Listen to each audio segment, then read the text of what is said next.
Howdy y'all, and welcome back for some more State of Decay 2 action. We're going to run down the bounties that are leaving this month so that you can decide whether or not it's something that you need to make sure you get done.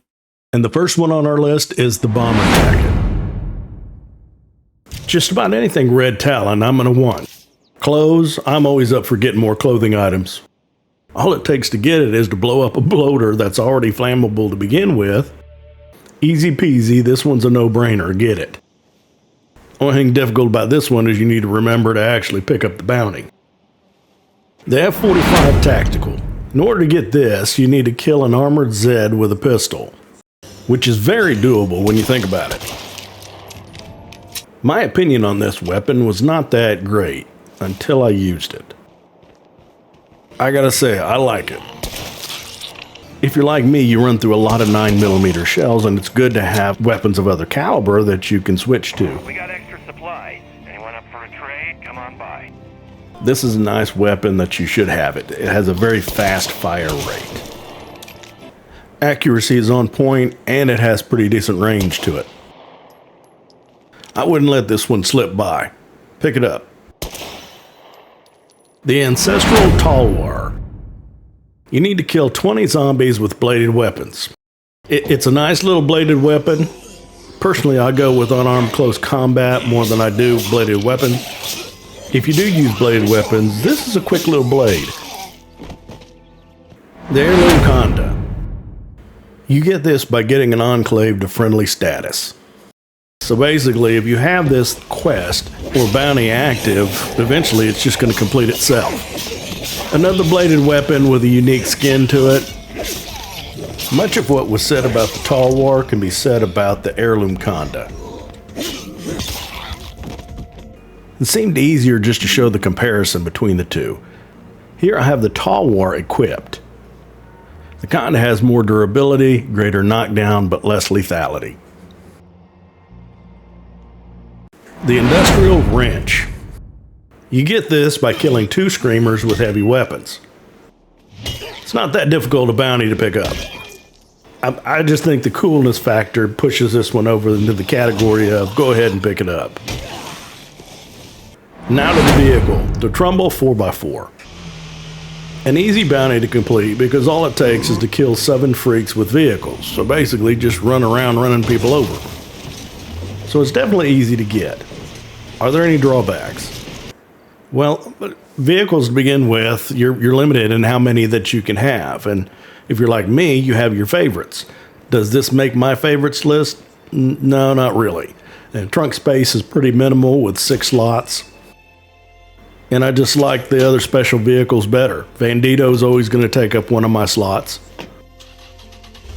And the Impaler will as well. So this one, you can get it if you want. For me, it's not making the jump to the next location. The AKS-74U Valentine. If you work it right, killing 2 plague hearts with assault weapons isn't all that difficult either. This is another one where my opinion changed after using it. Despite the heart on the stock, which makes it about as unmanly as you can get, it is a hard-hitting weapon that makes it ideal for juggernauts. You get the power of a 7.62 in a 5.56. 7.62 is pretty pricey ammo.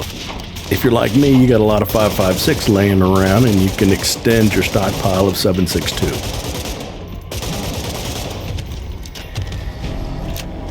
The first Juggernaut took some hits from the F45 Tactical before I switched over to the AKS Valentine. This one's going to get full AKS Valentine.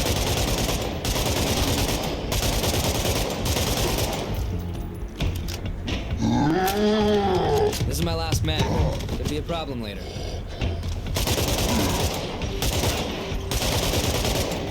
It just melts right through them. The Anniversary Cake Oven. This is a yes and a yes and a yes. You need to get these. Kill 4 plague zombies with fire. So what is that? You throw a Molotov at a group of plague zombies. Done. But it's a facility mod that crafts these little anniversary cakes. Here's one of those cakes in action. Here at the base, a safe area, I do not have a haven device in, so it's not going to kill the zombies as they come in. And generally they're going to bunch up out of the edge, so it's a good place to test. At first it's kind of like a combination between a firework and a whistling box mic. I've got scent block on right now so that I can get some footage and not interfere with what the test is doing. But watch how it spreads out, plus there's a feral in the mix. Gotta make sure it's dead.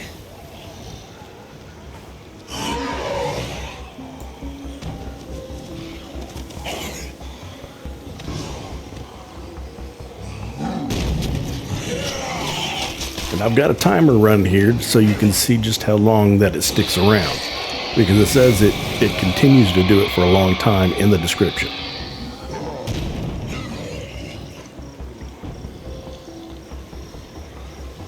If you look down there in the mini map, it's still pulsating out sounds to draw them in.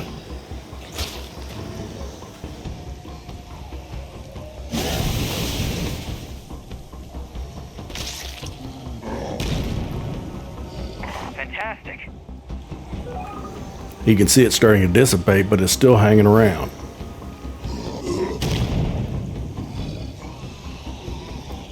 You're really going to kick yourself if you don't get this one.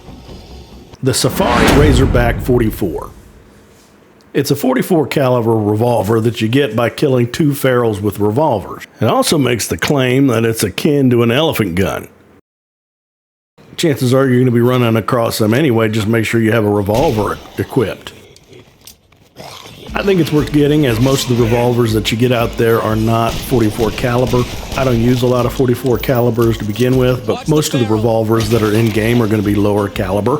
Putting the elephant gun claim to the test, I went ahead and tested it against some juggernauts.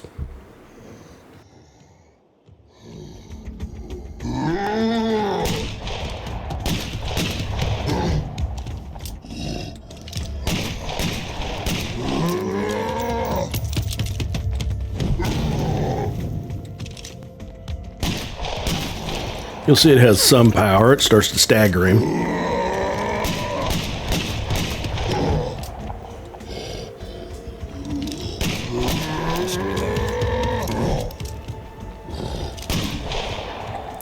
Being a 6-shooter, it does limit how many you can get off at a time.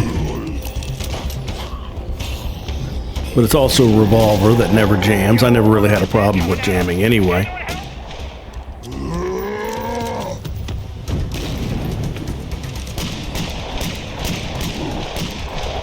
Reload. And down. Power-wise, you'll see it compared to the King Vulture and the RTX Rampart. It has more power than both, but suffers from firing rate. We also have a couple honorable mentions. You don't have to get these through the bounty broker, as they can drop in world. Both are heavy weapons. One is the Beetle Mallet. The other is the brick hammer. Both have their own utility. The brick hammer is much lighter. With the brick hammer equipped, you can see the differences between them. Hope this helps. Get it done.